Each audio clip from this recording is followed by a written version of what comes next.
Sawyer Bethel to accept the award.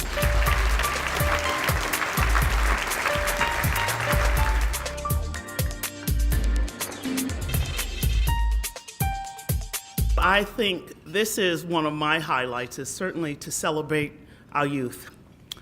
And young people are the future of our communities. And if we are not supporting and guiding them along the journey, then we, as the adults, are missing the mark. And within my city of Framingham, we are dedicated to making sure that the youth in Framingham does have an opportunity to continue to grow. So we have established a youth council, but we've also established a 2030 council, which is for 21 to 35-year-olds to help guide me on what we need to do in the city of Framingham to attract and retain young people.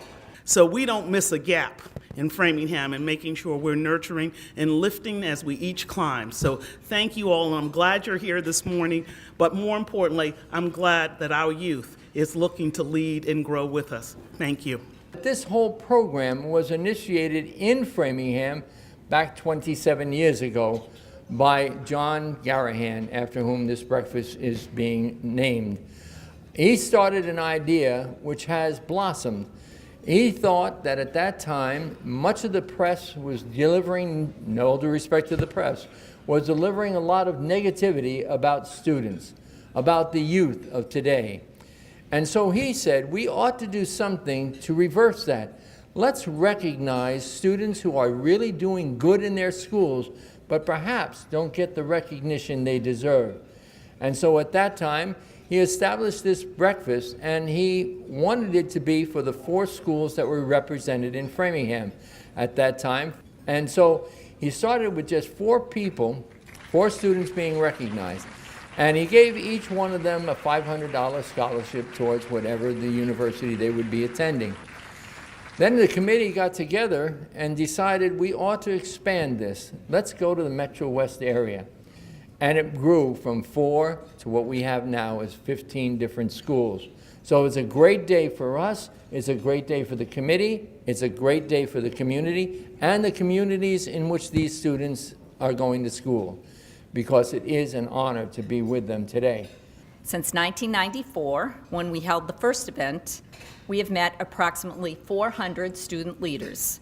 These students are involved in activities that promote inclusion, fairness, fuller participation, and belonging for all members of the human family. They work against discrimination, exclusion, hate speech, isolation, and reduced opportunities that still occur due to race, religion, physical traits and abilities, intellectual abilities, mental health, age, gender, sexual orientation, family composition, and national or cultural heritage. To our awardees, we look forward to the ways you will change MetroWest and the world as you become college students and adults. We commend you for your hearts, your ability to inspire others, to treat others the way people should be treated. We appreciate you for your determination to build a community without prejudice and with inclusion, equality, and respect. You have begun life-defining roles as people who use their gifts and energy to create a better future. I'd like to invite up Betsy Soule to present the Nancy King Award. So my name is Betsy Soule, and I'm the Executive Director at MetroWest Legal Services here in Framingham. And this morning I'm pleased to present the 2019 Nancy King Award to OUT MetroWest. In 2018 alone, OUT MetroWest served over 300 youth. Testimonials from their participants personalize the impact that OUT MetroWest has had on their lives, and they are clearly a very fitting and wonderful recipient for this award. So at this point in time, I would like to call up OUT MetroWest's Executive Director, Sawyer Bethel, to accept the award. Most of all, thank you to the MetroWest community, and really for our queer young people who are my inspiration for the work that I do. And it's an honor to work with and for them. And that's why we're here. So thank you very much. Appreciate it.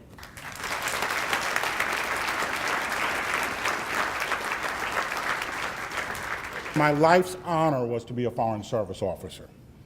It enhanced my love of our nation's unique experiment in democracy. It allowed me to admire our global citizens. It often humbled me. I retired with gratitude for all those who taught me life's lessons, from the villager in Peru to the Mars lunar robotic designer in Zimbabwe who immigrated to America. I have been truly blessed, as you are, Bobby.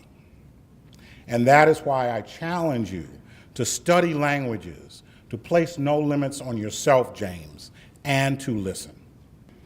But seriously, congratulations to the students who are leading others and helping our community and the larger world by becoming more inclusive. What is the magic ingredient that unlocks the power of creative thinkers? What catalyzes and what cultivates creative thinking? After much reading and reflection, the conclusion I have reached is that diversity is the magic ingredient that spawns creativity. Diversity, it's the reason we have creativity. It's the reason we have innovation. Think about this for a second. Think about how America itself can be deemed a disruptive innovation. For over a century now, America has earned its rightful place as a powerhouse across multiple dimensions, including technology, education, and medicine. American pioneers are so world-renowned for their creativity and innovation. And why is this so? Perhaps it's because America is, as former President Jimmy Carter once put it, not a melting pot, but a beautiful mosaic, with different people, different beliefs, different yearnings, different hopes, and different dreams. We live in one of the world's most diverse nations, and it is paramount that we take note of how our human trail mix has the potential for producing a future full of unparalleled ingenuity. I've changed so much through my journey with diversity. I've come to value what I used to fear.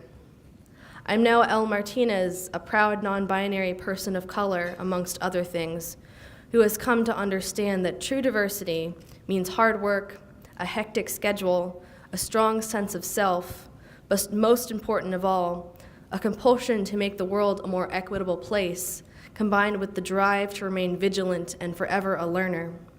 I speak on behalf of the honorees when I say that we are so grateful to the Alliance for MetroWest Unity for recognizing our leadership and promoting diversity and inclusivity. Your support allows the movements and ideas put forth by young people to thrive. I also thank the friends, family, and teachers who have taken the time to gather on behalf of the honorees this morning. We are so happy that you could join us today. Thank you.